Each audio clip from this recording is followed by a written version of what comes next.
السلام علیکم دوستو، میں ہوں آپ کا دوست فرحان۔ کیسے ہیں آپ سب؟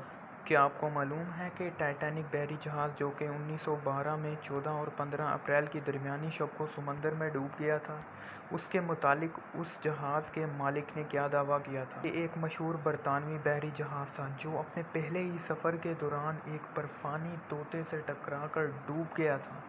حادثے میں ہلاک ہونے والے 512 افراد شامل تھے۔ ٹائٹینک نے امریکی شہر نیو یارک کے لیے اپنے سفر کا آغاز برطانوی شہر سمپٹن سے 10 اپریل 1912 کو کیا تھا اور یہ شمالی بحر اوقیانوس میں ڈوب گیا۔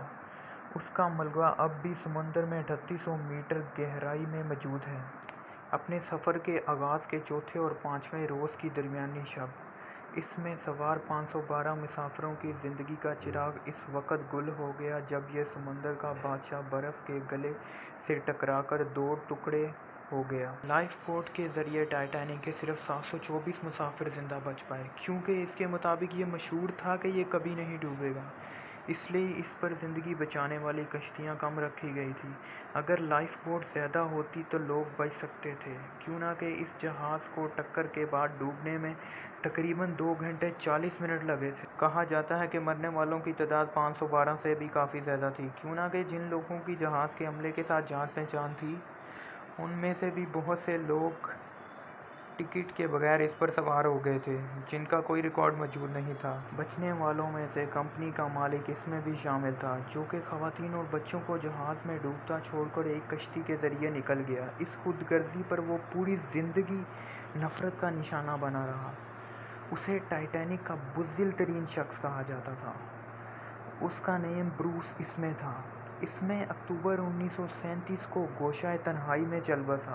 دوسری طرف جہاز کا پائلٹ ایڈورڈ جے اسمتھ عملے کے ساتھ خواتین اور بچوں کو بچانے کی کوشش میں خود ڈوب کر انسانیت پر احسان کر گیا۔ وہ آخری آدمی تھا جس نے جہاز سے چھلانگ لگائی تھی۔ اس کے بارے میں لائف بوٹ چلانے والے نے بتایا تھا کہ ایک آخری آدمی کشتی کی طرف تیرتے ہوئے لپکا تو ایک مسافر نے کہا، "یہ پہلے ہی اوور لوڈ ہے"۔ اس پر پیچھے ہٹ گیا اور کہا، "all right boys, good luck and God bless you". یہ جہاز کا پائلٹ 62 سالہ ایڈورڈ جے اسمتھ تھا۔ دوسروں پر اپنی جان نچھاور کرنے کا عظیم جذبے کو خراج تحسین پیش کرنے کے لیے اس کا مجسمہ اسٹریفورڈ میں نصب کیا گیا ہے۔ اس جہاز کے بارے میں اس کی تیاری مکمل ہونے پر اخبار میں آرٹیکل چھپا تھا کہ کبھی نہ ڈوبنے والا بحری جہاز تیار ہو گیا ہے، اور اس کے مالک نے یہ تو دعویٰ کر دیا تھا، اسے طوفان نو تو کیا خدا بھی نہیں ڈبو سکتا، نعوذ باللہ۔ یہ وہ دعویٰ تھا جو لنگر اٹھانے کے موقع پر اس کے مالک بروس اسمے نے کیا تھا۔ اس نے ٹائٹینک کو جدید، مضبوط، آرام دہ اور مضبوط بنانے میں کوئی کسر نہیں چھوڑی تھی۔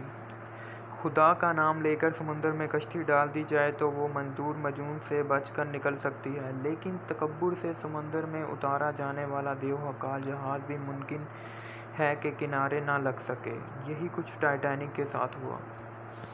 ٹائٹینک نے اپنی تخلیق کے بعد محض 4 دن کا سفر ہی کیا اور قیامت تک کے لیے غرور کرنے والوں کے لیے عبرت کی نشانی بن گیا۔ امید ہے دوستو آپ کو میری ویڈیو ضرور پسند آئی ہوگی۔ میرے چینل کو ضرور سبسکرائب کیجیے گا۔ اللہ حافظ۔